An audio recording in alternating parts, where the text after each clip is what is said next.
Now, at least 40 persons, including women and children, have been killed when suspected bandits attacked Woro and Nuku communities in Kayama local government area of Kwara State.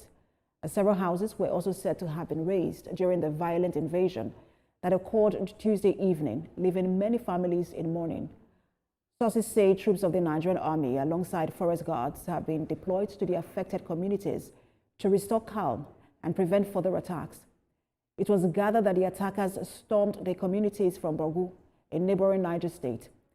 Meanwhile, the governor of Kwara State, Abdulrahman Abdulrazak, in a statement by his chief press secretary, Rafiu Ajakaye, expressed deep sorrow over the killings, describing the attack as a cowardly act against innocent civilians. He said the attack was a desperate attempt by terrorist elements to distract security agencies amid ongoing counter-terrorism operations across parts of the state. Right, Ibrahim Alege joins me now for more on this development. He joins me from Ilorin, Kwara State. Ibrahim, really sad story there coming from Kwara State. I know Kwara State has been somewhat at the center of bandit attacks in some communities. What more can you tell us about this particular one? Well, it's quite unfortunate, just like you said, Precious. And I just spoke with one of the indigenes of that community, before coming on air, and he told me that the number of victims put at 40 may be conservative. We are likely to have more than 40. What the modus operandi of these bandits is that when they came yesterday, they said the houses are ablaze. So when people now came out together, around those houses to see what was happening, so that was when they started shooting and killing lots of people. So they said the 40 that we have may actually be conservative.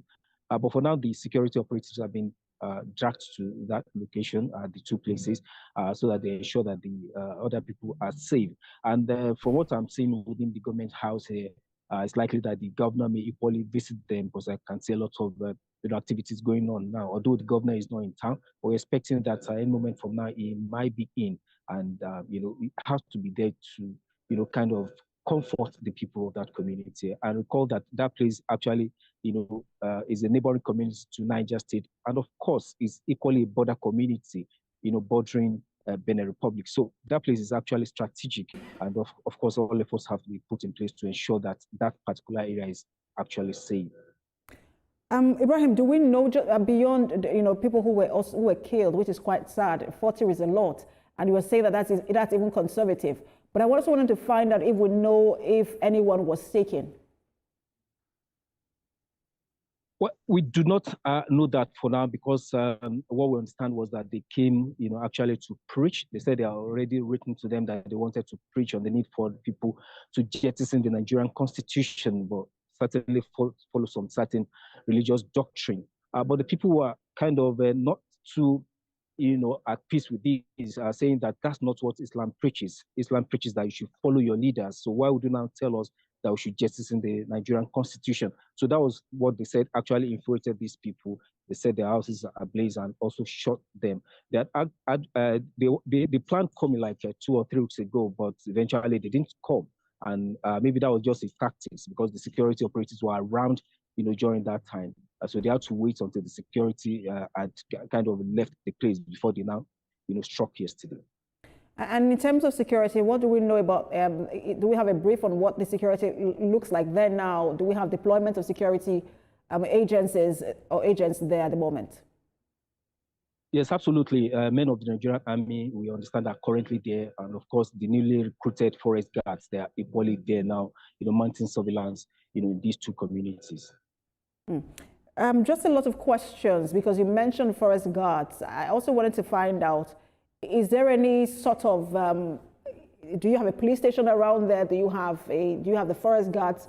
Do they have like an office around there? I mean, these are questions that a lot of Nigerians will want to know. I'm sure something like this takes, hours before it eventually subsides. And I'm wondering why there was no response at all from security agencies.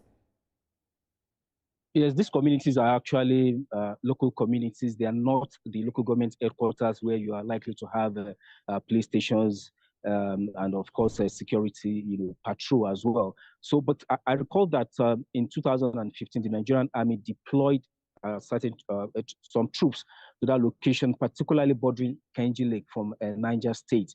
And of course, a lot of activities went on within that area, but I'm not too sure if they have a certain permanent station, in that locality, considering the fact that these are interlands, local communities without police station and all sorts of security posts. Again, sad development, especially because it's a border town. Hopefully it starts to receive the security attention that it requires. Thank you so much for that update, senior reporter Ibrahim Alega, live for us in Kwara.